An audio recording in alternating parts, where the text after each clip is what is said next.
Welcome one and all to another episode of The Damage Report with me, John Adarilla, and returning after far too long out there in the big wide open world, Viviana Vigil. Welcome back. TV host, producer on NBC. Hi How's it guys, going? it's been a long time. I'm so glad to be back. John, thank you for having me back. I have a great time with you and we're gonna have fun today. It's great to have you here. You've been busy producing content of a different sort, which you can now actually mention, right? Yes, I can now talk about it. So exciting. I helped develop and then now producing a 6-episode docuseries starring John Leguizamo. It's gonna air on MSNBC April 14th. So please tune in. I think that's a Sunday. I think it's gonna air around 7 p.m. But I'll update you guys as it gets closer and you can follow my socials. What's the title? And it's called Leguizamo Does America. And we travel all around the country, including Puerto Rico, because as you know, John, it is part of the United States. And just talk, and just talk to Latinos doing cool stuff, man. It's a really great time. John is amazing. He's so curious, he's so passionate. And we just had a blast. So we were shooting all summer. Now we're in post-production. So this is where the hard work comes in. So we're just finishing up. I produce episode in New York and the episode in Puerto Rico. So it's actually really powerful. I'm so proud of the stuff that we are covering. In particular, just some really powerful people. So you're gonna love it. Awesome. I can't wait. And I'm already planning now to clip out that section of you saying nice things about John and put it in my reel. But anyway, yeah, very exciting. So everyone stay tuned for that. And stay tuned for all of the news we've got on the line for you. We're gonna be reacting to the big announcement from yesterday. We now know what it is, and it's dumb as hell. Updates on January 6th. These criminal referrals might be coming quite a bit sooner than we thought. We're gonna give you our thoughts, reacting to the testimony of survivors of the Club Q shooting, updates on important stories. We're gonna be talking about dolls, video games, 3D printed houses, lots of fun stuff. So everyone, buckle up and prepare, and also hit the like button and share the stream as we get ready to launch into this. Oh, also, if you want to send us any comments, tweets, or super chats, we will respond as we go. But with all that said, Viviana, are you ready to start the show? Let's do it. You're the boss. Okay, let's do it. Let's jump right into this. Hello, everyone. This is Donald Trump. Hopefully your favorite president of all time, better than Lincoln, better than Washington, with an important announcement to make. I'm doing my first official Donald J. Trump NFT collection right here and right now.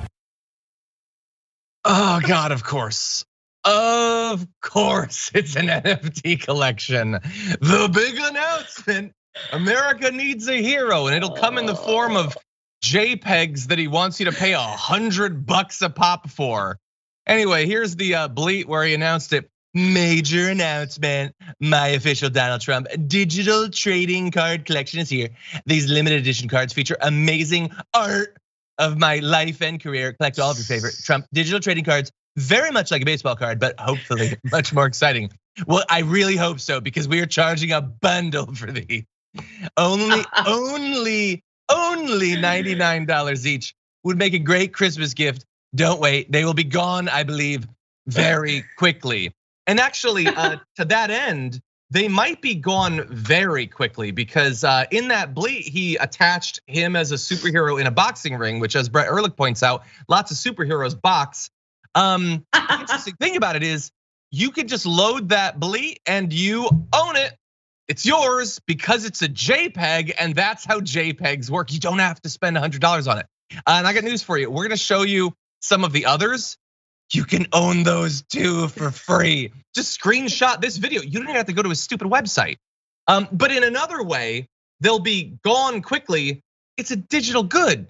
You're introducing artificial scarcity to fleece your supporters. This is so pathetic and so cruel at the same time. And it's also pathetic in one way that you might have missed. I mean, we're used to the grandiose imagery of Trump from his adoring worshipers that doesn't line up with who he actually is.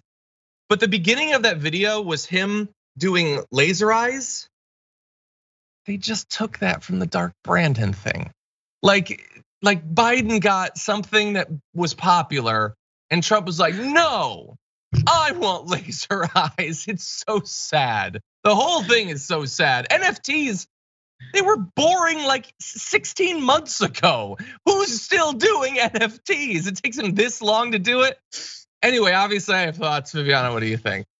It's what you said, John. It's just sad. It's sad. It reminds me of like, what was that mint that they had where you could, the collectible coins? Oh yeah, yeah. I forget. It's the same commercial. Yeah, it's the same commercial with a website on the bottom. Like, I even think it's beneath you, and I have zero respect for you, Trump.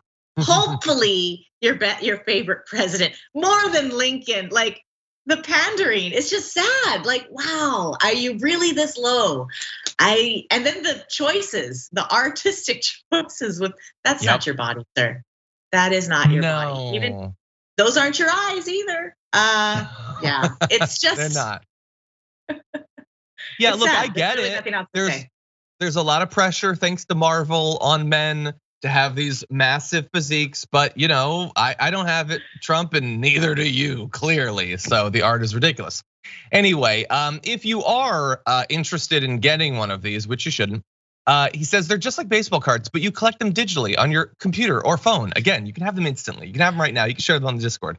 All you need is an email address and a credit card to start collecting 1, 10, 20, or 100. You want someone to spend $10,000 on stupid images of you. That's what you want. Sadly, someone will. Someone will. Yeah, I'm sure some people, they want to enter this new league of collectors. Anyway, only $99 each. Well, you're probably wondering, what do you get for your $99? Well, technically nothing, because again, you can have all these for free, but you could get an image of Trump as a sheriff or something, standing out in the wilderness, which is definitely a thing Trump would ever do, ever. Stand in grass and dirt near animals? Are you for real? Anyway, you can get this, which is reminiscent of astronauts in some ways, but not most. I don't. They even put the Biden glasses on him. He's trying to do the Biden thing. It's so sad. Or this suspiciously skinny image of Trump holding a football or something. We all know the truck. We all know he has dumps like a truck. That's not him. NFTs are so they were stupid that now everybody's moved on from it. Melania did her NFTs like a year ago, and Trump is doing this now after telling his fans, major announcement, America needs a hero. This is like the Ovaltine promotions or something. Like if you're a Trump fan, you've gotta be annoyed by this. And you probably, let's keep it real, you probably gotta be pretty sick of this. And the reason I know that is Trump's, we don't have this graphic, but Trump's like national approval level is the lowest it's been in 7 years. And obviously that means that a lot of Democrats and independents aren't having it. We know that. But his approval rating amongst Republicans is down. It's still at like 70%, but do you get how low that is in comparison to the 90 plus that he was having for some time? And this sort of stuff is not going to save his reputation. He needs to give them red meat, and this is nothing. This isn't a side dish. He would have been better off with real baseball cards. I think it would have been a better something. Then it would be collectible. I might want to own some of those to maybe burn. Whatever I want to do with them. Yeah. Well, look, you might be thinking, Viviana, maybe viewers out there might be thinking, well, look, obviously, John, I'm not going to buy the NFT, obviously, and you probably don't even want to right click and save these JPEGs because they're terrible. But that doesn't mean that you can't get involved, because Brett Ehrlich actually noticed something interesting about this. The Trump campaign appeared to realize that $99 for a dumb image probably isn't enough to sell a lot of this. So they decided to do something that I talked about with Dave Leventhal earlier this week. When you buy these, you also get entered into a sweepstakes to get potentially a bunch of different prizes, including a dinner with Donald Trump. And by that, he apparently means a ticket to a dinner with 2,000 people at it. So if you consider that a dinner with Trump, fine. But anyway, by buying that, you get into the sweepstakes. But do you know, you don't have to buy one to enter to get into the sweepstakes. There's no purchase mail-in alternate method of entry. All you have to do is get an envelope, put a little index card with your name and your info, and send it to 1143 East Union Street, Newark, New York. You can do that up to 100 times. And I know what you're thinking. Why would I want to do that? I don't want to eat dinner with Donald Trump. No, I get that. But there might be some other people who do, and they need to be dissuaded from that notion. So if a bunch of Damage Report viewers were to send in these things, up to 100 per household, you could really throw his little fundraising scheme into hell. Anyway. I'm filling them out now, John. I'm putting them together.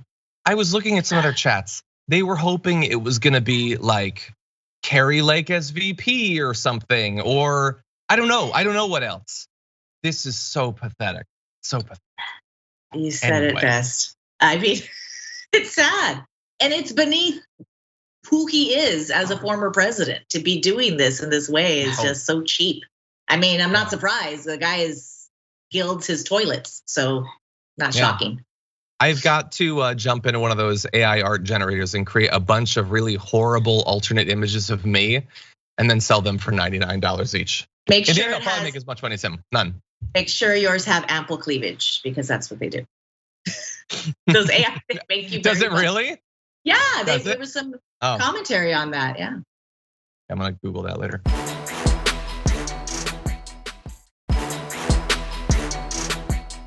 Anyway, with that said, we have arguably more important news to get to, so let's jump into this. The House committee investigating the January 6th insurrection has been teasing later this month that they're gonna do their final report, and that report might include criminal referrals, and those referrals might involve Donald Trump, although they're not saying anything. And you've probably been thinking, well, I don't want to wait until right before Christmas. Well, you actually might not have to, because apparently they're moving up the schedule. So they're saying now, whatever criminal referrals or other recommendations they're gonna make could come out as soon as next Monday, just days away. Committee Chair Benny Thompson says, we looked at the schedule and it appears we can complete our work a little bit before that. It was originally the 23rd, I believe. So why not get it to the public as quick as we can? The full final report, by the way, is still expected to come out next Wednesday, and it's gonna summarize everything that they've found, whatever they think that is important. They say they're still working on it, by the way. They're trying to get the final thing done by Friday so they can print it up or whatever. But you're probably wondering, is this just a summary of what we already know? Is there extra information that hasn't been revealed? Well, they're again doing a bit of teasing. So asked whether the hearings on Monday, which by the way will happen at 1 Eastern time, which means in theory we might be able to do some live commentary here on the show on Monday. Asked whether it will include new evidence or testimony, Thompson said it could be evidence that we have not shared in the hearings. It could very well be. He also said it would likely be shorter than the 2-hour plus hearings they've been doing up until this point. Each member of the committee is expected to play a role. Why are you playing games with our heart? What are you talking about? It might have new evidence. The thing needs to be done being written up tomorrow. You either know or you don't. Clearly you do, but you don't want to go on the record. I hope that's what it is. Because if you're really not sure about what to include in this thing, and it's gonna be done in the next 24 hours, that is not a sign of confidence on the part of the committee. Viviana, what do you think? It's just taking a swing at the piñata. There might be something good in there. You don't know. Tune in at 7. I mean, it's just a tease. I do think it does have more to do with not wanting to be on the record about it. Especially we're in a place where it's a criminal, accusations. I don't think Trump's gonna really have to pay for any of this. And, wasn't it Comey who said it himself? He didn't think it looked good for America. Yeah. So I think let me ask you now, because I definitely wanted to have sort of our gut final predictions, I suppose, since we're only a couple of days away. So you think that there might be criminal referrals, but not of Donald Trump? That's what you're expecting? Yeah. Someone's gonna pay, but it's gonna be the small players who are just gonna be buying NFTs as soon as they can get a chance. Same guys, Well, those smaller players, I mean, we know that they had Roger Stone in, Steve Bannon, Ginny Thomas. Like there are other people that in theory there could be criminal referrals towards. I'm not expecting that to come, but also bear in mind, if your gut is that there will not be actual consequences, that doesn't necessarily have to mean that there isn't a criminal referral. Let me explain just a little bit. So first of all, they say that they're looking at 5 or 6 categories of referrals. That includes everything, including them talking to the DOJ or the FEC or the House Ethics Committee. Well, if the House Ethics Committee gets involved, then this is serious stuff, definitely. Anyway, Adam Schiff says that they've amassed evidence of criminality. I think it makes an important statement, not a political one, but a statement about the evidence of an attack on the institutions of our democracy and the peaceful transfer of power, that Congress, examining an attack on itself, is willing to report criminality. But to my earlier point, just because they do the criminal referral, it doesn't necessarily mean anything. Again, bearing in mind that I'm not a lawyer or whatever, a criminal referral, according to David Skalansky, a Stanford law professor and former federal prosecutor, would not be a formal legal step, so it's not regulated by any legal rules or set procedures. For the committee to make a recommendation that particular individuals be considered for criminal prosecution would be just like you or me making that recommendation to the DOJ, except that the DOJ and the country as a whole are likely to pay more attention to what the committee says than to what you or I would say. But it is legally the same thing as me saying, Merrick Garland, get off your ass. It is like technically the same thing. Hopefully they would pay more attention to just some, than some random schmo. And that's good information, John. That's new to me. So, then it is likely that there could be criminal referrals made, indictments, prosecutions. I don't know. I think Giuliani might be on that list. Yeah, Giuliani's definitely a possibility. And so look, you could have the criminal referrals and then have the DOJ still do nothing. That's certainly possible. And even sort of based on what Merrick Garland has been saying over the last 6 months or so, we know that they're doing their own investigation. It's now been handed off to the special counsel who's looking into this. So would they be likely to take the advice of the House when they're doing their own independent investigation? And he has made very clear that he considers it to be independent. I don't know how much extra pressure they would feel. It's possible that the fact that this committee is technically bipartisan, that they would consider that to be a little bit of cover if they were to actually do some sort of charges. I don't know if that's how that would work out in practice. And we know how scared of their own shadow Merrick Garland and the rest of the DOJ are. But anyway, supposedly there will be some recommendations on Monday. And so I am thinking, trying to manage my pessimism. I'm thinking criminal referral for Trump, but Merrick Garland either doesn't act or waits at least 9 months to do anything about it. What do you think? Final thought. I think you might have something there, but I still think there probably won't even be that, sadly. Yeah, not Trump, just other henchmen and goons and stuff. Yeah. Well, unfortunately, that might be what we're cruising towards. But we're going to be obviously maybe doing some live response on Monday. We'll definitely be talking about it on Tuesday. It's also possible that TYT might set up some actual live coverage for that when it happens. So everyone, stay tuned for that. This is obviously developing fast. Yeah, hopefully. With that said, we do have to take our first break of the hour. When we come back, survivors of the Club Q shooting testified before Congress. We're gonna be watching and responding to some of that video, so don't go anywhere. We'll be right back.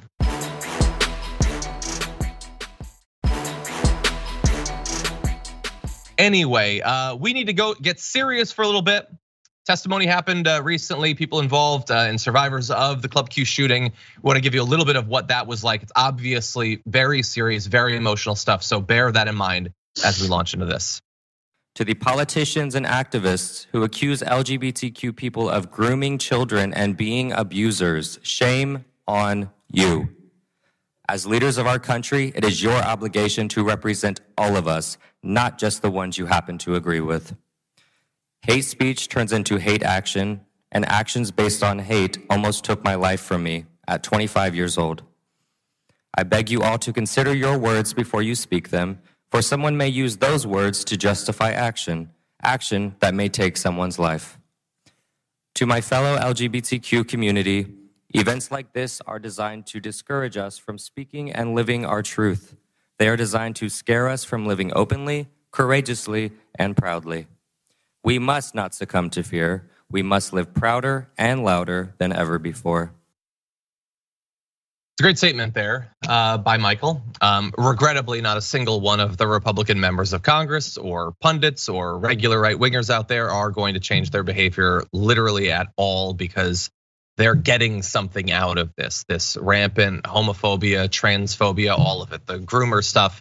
It's all transparent. They're building their audience, they're building their brand, and if occasionally a bar needs to get shot up, they have already made that decision. This isn't a thing they need to think about The thought is in the past. They're fine with it. The bomb threats to children's hospitals, they're fine with it. The harassment campaigns against regular individuals, state legislators, they're fine with it. They're very clear about that.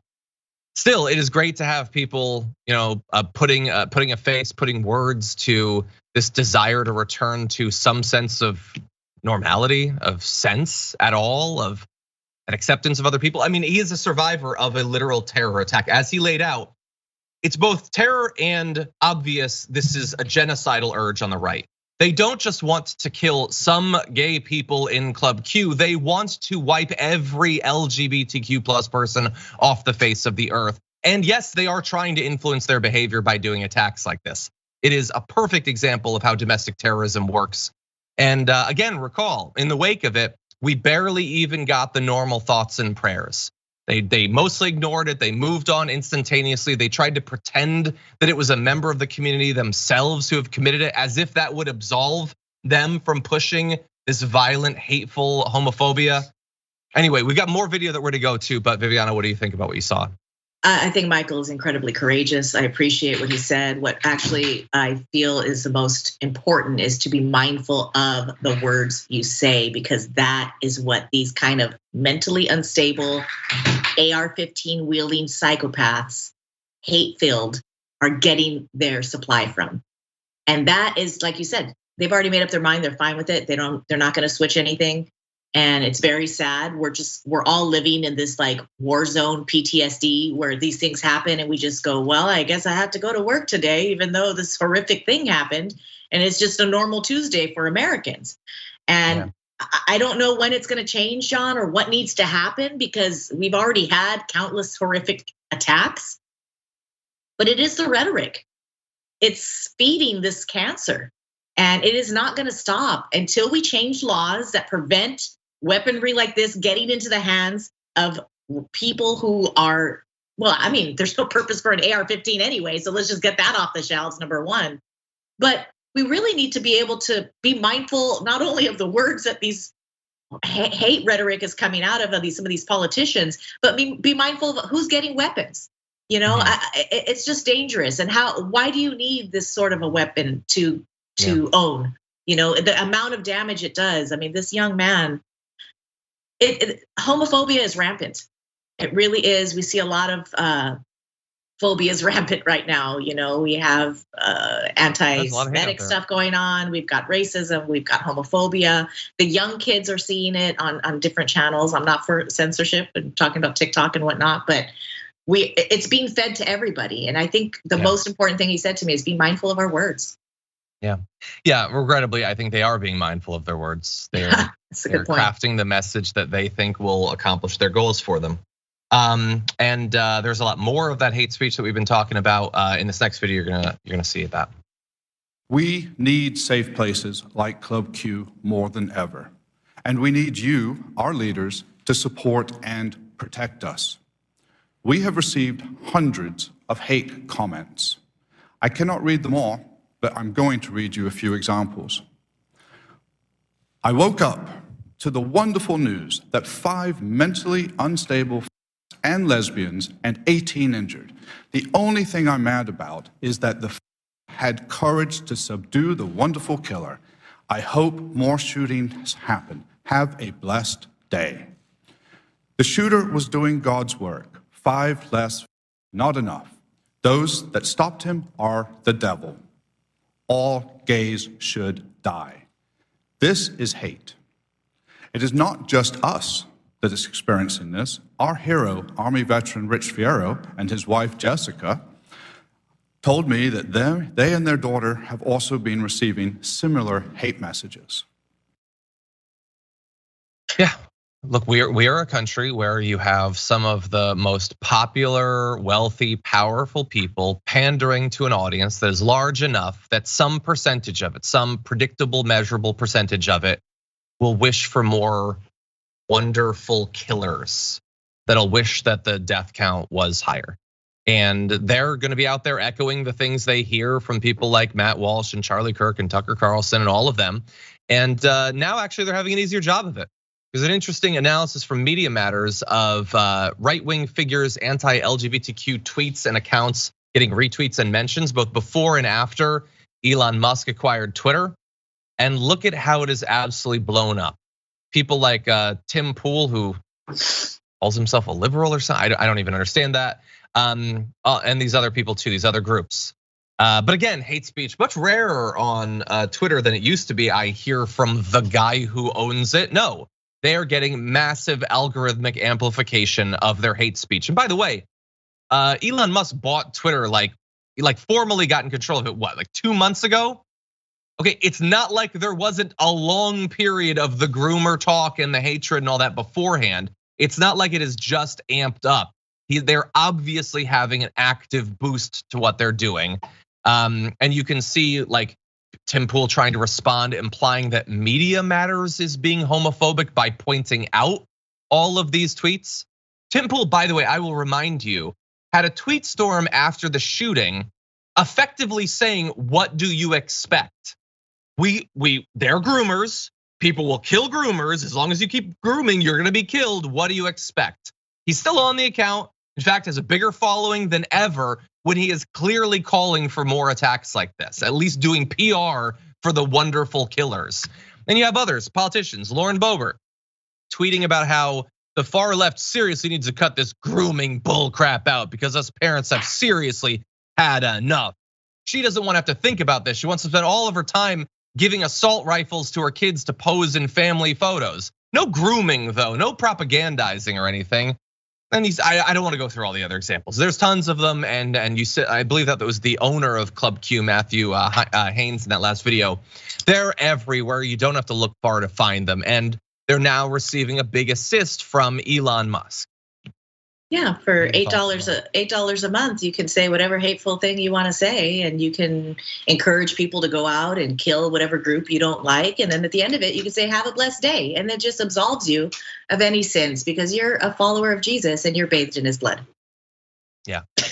I mean, there's nothing to say, John. We have made incredible strides over the last several decades in regards to gay rights, LGBTQ rights. I mean, it started as gay rights, and now we're actually getting these extreme conservative politicians using phrases like LGBTQ, which is, hey, that's a little bit of progress, right?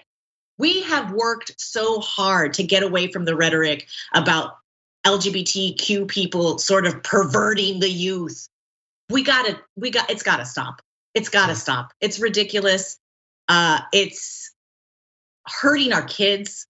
Because we have to understand that a lot of LGBTQ people, let's include I as well, have children, have families, and these children are hearing this.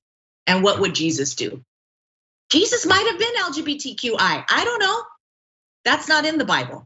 But he wasn't a swinging, single dude. So, I don't want to get any hate mail. Gaps in his life, I guess. Anyway, we can do fan fiction whenever we want, but yeah, the final point that I want to make about this is we have been talking about the obvious goal of dehumanization for a long time. QAnon didn't just organically develop for no reason, and the grooming stuff is intentional.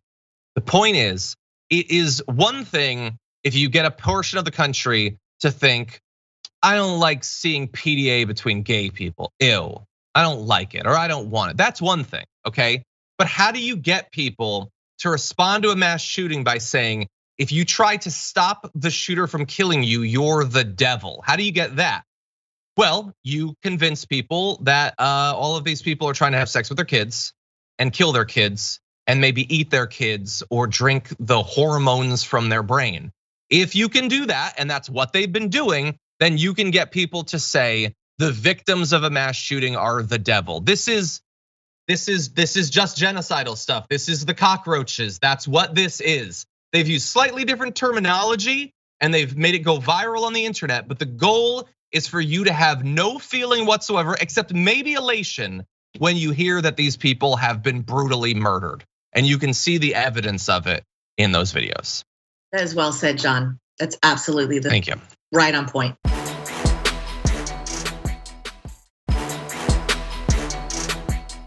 Well, we need to move to more violence. I swear the show will eventually get a little bit lighter. In the aftermath. It's gonna be a little bit rough until then, but we do have a little bit more lighter news. We will laugh again, do not worry. But first, let's give you an update on this. Judges announced that the trial of David DePape will move forward. There had obviously been charges since he brutally attacked the husband of Nancy Pelosi, Paul Pelosi. It's now moving forward to trial, indicating that the judge believes there is pretty good evidence. That seems self-evident, but I guess this is the process you have to go through. This is Superior Court Judge Stephen Murphy just ruled that the San Francisco District Attorney's Office has enough evidence against David DePape to move the case forward to trial on all of the charges, by the way. The defense, by the way, pointed to DePape's statements to Mr. Pelosi and the police, in which he said he was targeting Nancy Pelosi, not Paul Pelosi, and intended to break Nancy's kneecaps, not kill her. That was their defense. The judge found it unconvincing, as I am sure most people probably will. By the way, if you have not been following this, that's weird, but I will catch you up. The man accused of attacking the husband of US House Speaker Nancy Pelosi said there was evil in Washington and he was looking to harm Pelosi because she's second in line to the presidency.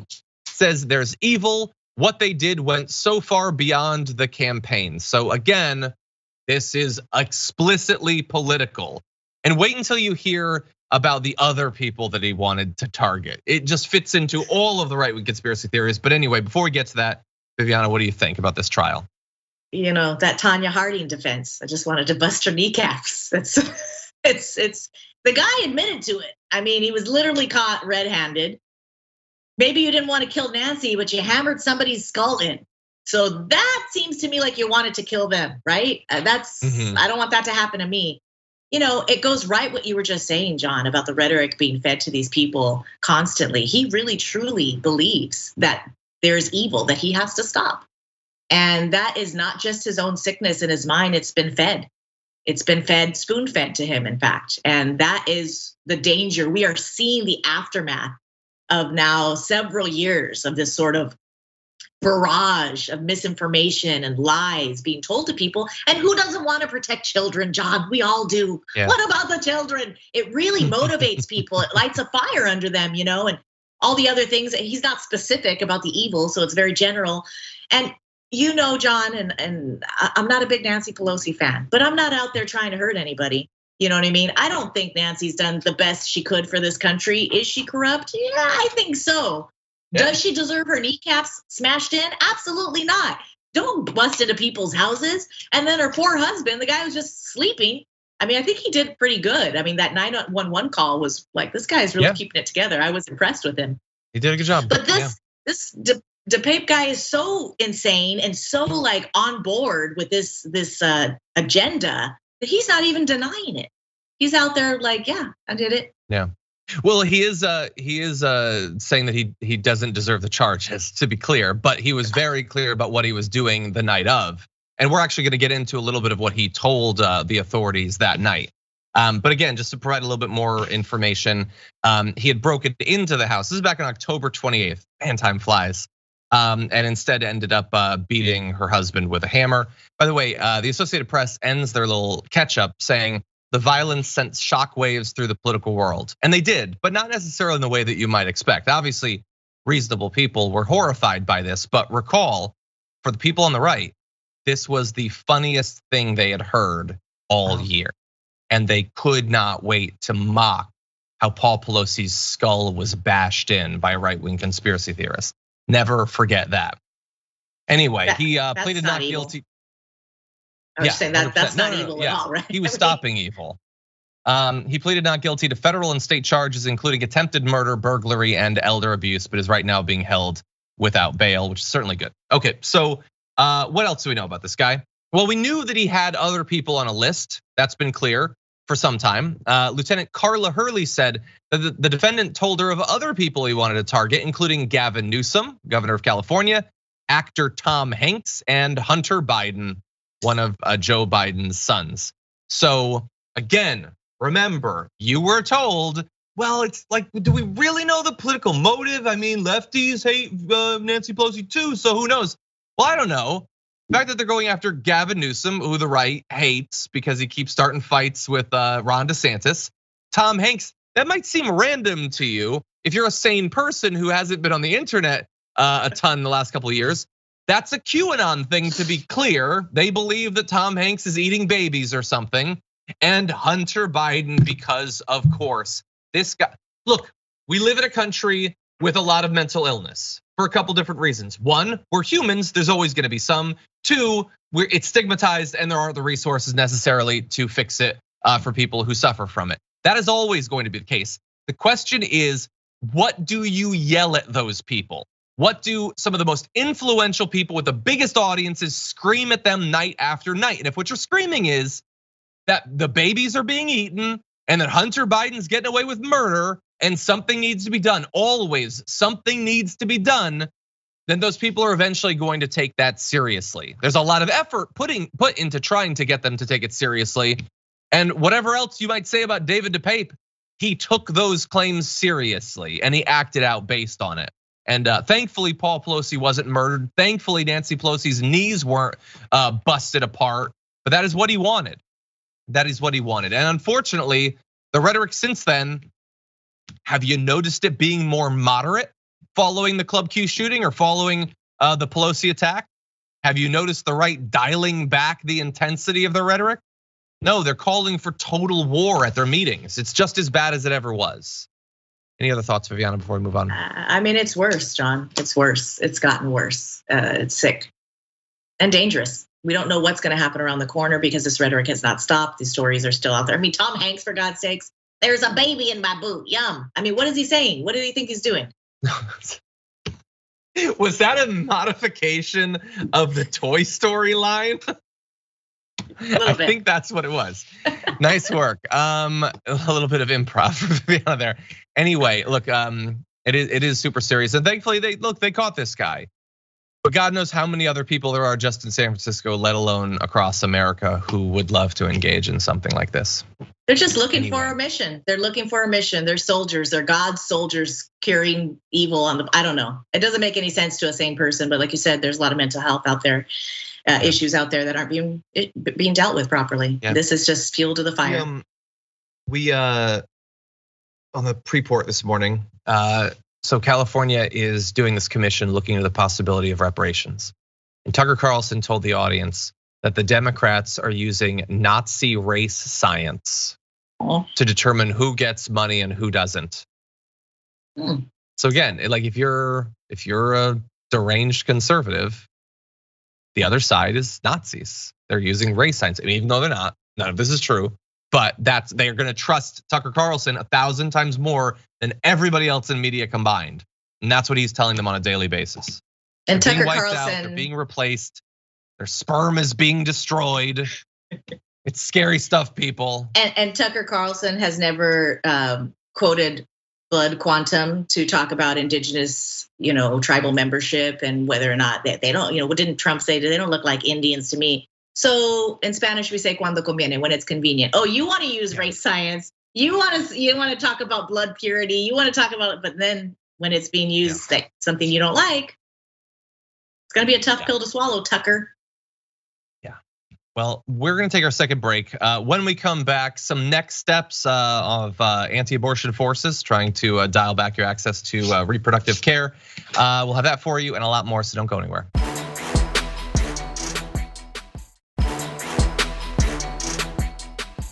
Okay, everybody, a little bit more serious news. You got to understand what's going on in states around the country, and then we'll have some fun, don't worry. But first, let's jump into this.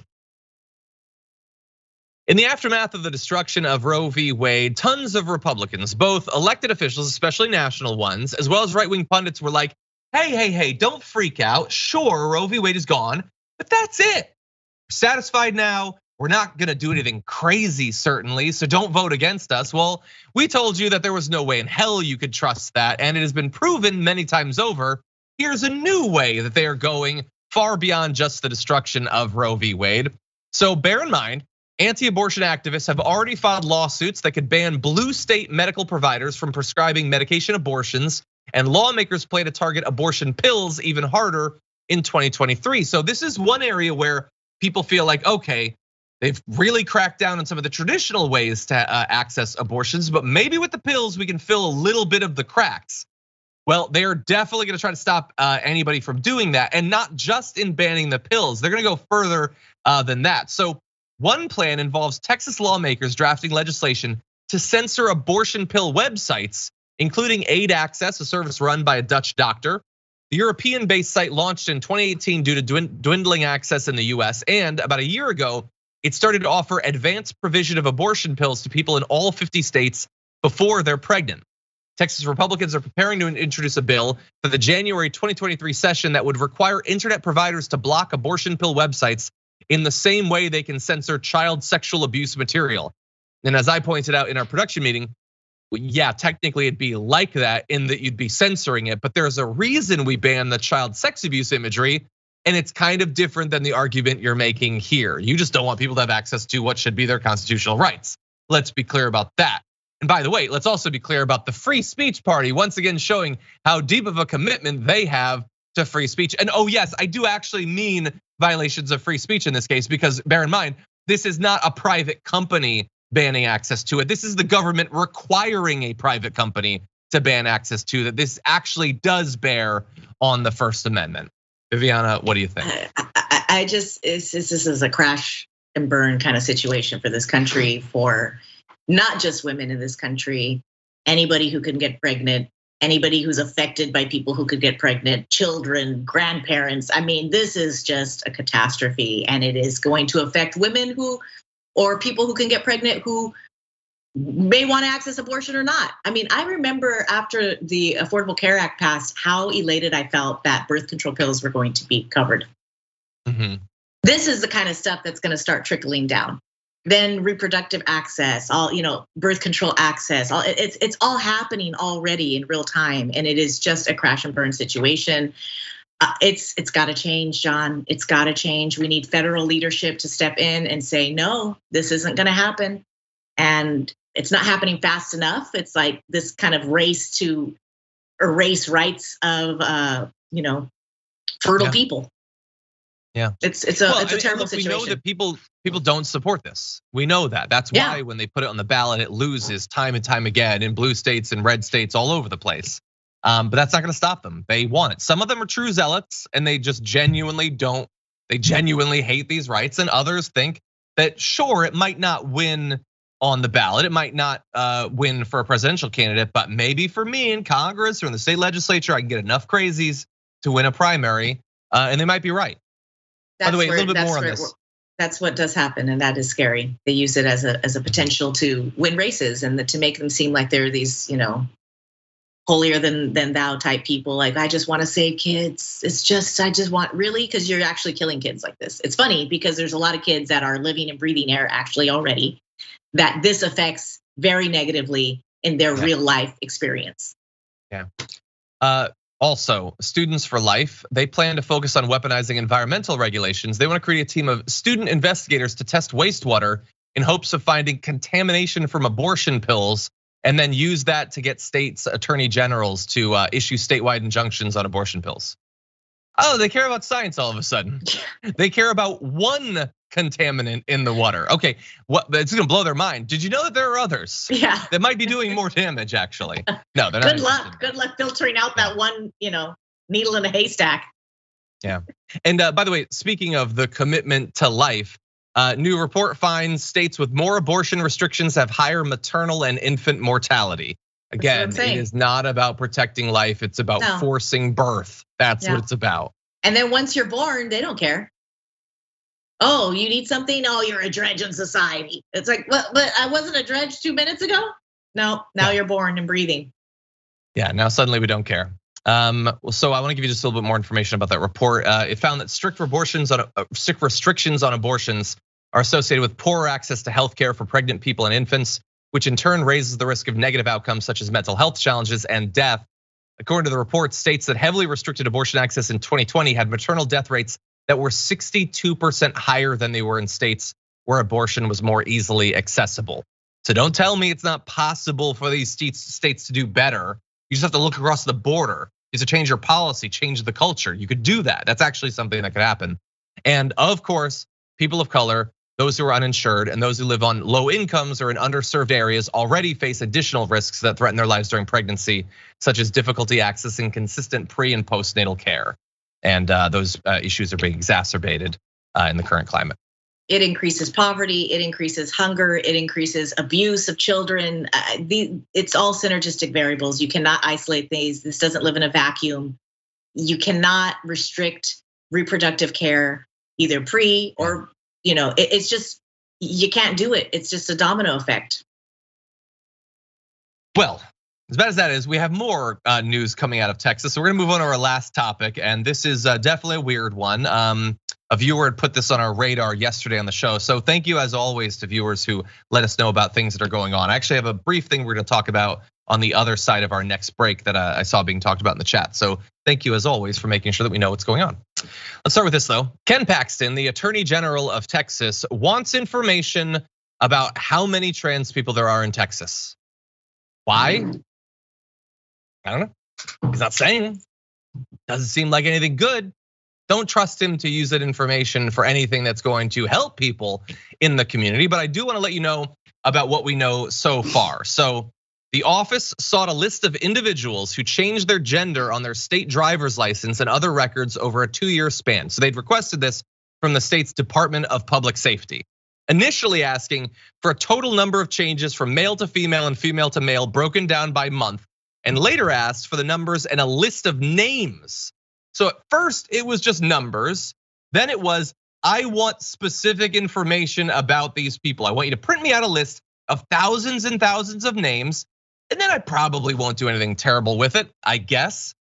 Bearing in mind, this guy in February ordered state agencies to investigate parents seeking gender affirming care for their children. So has already shown a willingness to go way beyond the position or the law or the Constitution in legally persecuting people who pursue this care. When asked who in the AG's office specifically requested the data, a DPS spokesperson told the Post, "I cannot say." And so look, usually at this point, I would love to give you more specific information about what they plan to do with this. At this point though, we kind of just sort of have to use our imagination. And we can provide a little bit of information for that though, based on what we know they've been doing in Texas. When you think about the Texas state government and trans people, what comes to mind? Maybe it's those investigations we talked about. Maybe it's the endless campaigns against individual trans high school athletes. Have you seen anything out of that state government that implies that this information will be used to help people, to improve the quality of their life, their access to care, their sense of acceptance socially? Anything positive coming out of Texas in the past few years? Because I haven't seen anything. Now, maybe there is an explanation that's innocent. I consider myself a creative person. I do, after all, write fantasy novels about animals, but I am drawing a blank on what an innocent explanation for this is, coming from the office of a person like Ken Paxton. Anyway, if there are updates, if we find out something in the future, I will let you know. I am hoping that someone will leak something about the plan from inside the office. Feel free to reach out to Ken Klippenstein. But as of right now, I have no idea what possible positive reason they have for doing this. Bearing in mind we only have a little bit of time, but Viviana, what do you think about this? I thought they were against Nazi methods. I mean, I guess this is kind of briefly was. This is kind of Russian methods too, of keeping track of who's who and what. We know, John. You don't have to ask the rhetorical question. We know they're going to target them. They're going to lynch them. They're going to publicly ostracize them. They're going to dead name them. They're going to do all kinds of things that are going to try to humiliate and push them underground or get them to kill themselves, or just, it's horrific stuff that they're trying to do. And that stuff should be covered under HIPAA. It should be private. It should be not information shared. They don't need their names. They don't need the numbers. It doesn't matter. When are we going to get it through people's heads that gender is a construct and it doesn't matter? Let people be whatever they want. Let them wear a bra, not wear a bra, high heels. Does it matter really at the end of the day? No. Yeah. I don't think so. Well, we'll see. We're gonna be keeping an eye on this. Again, thank you to the audience for pointing this story out for us. Unfortunately, this is all the time we have in the first hour of our show, but we do have some funner, lighter topics coming up in the aftermath, so don't go anywhere. We'll be right back.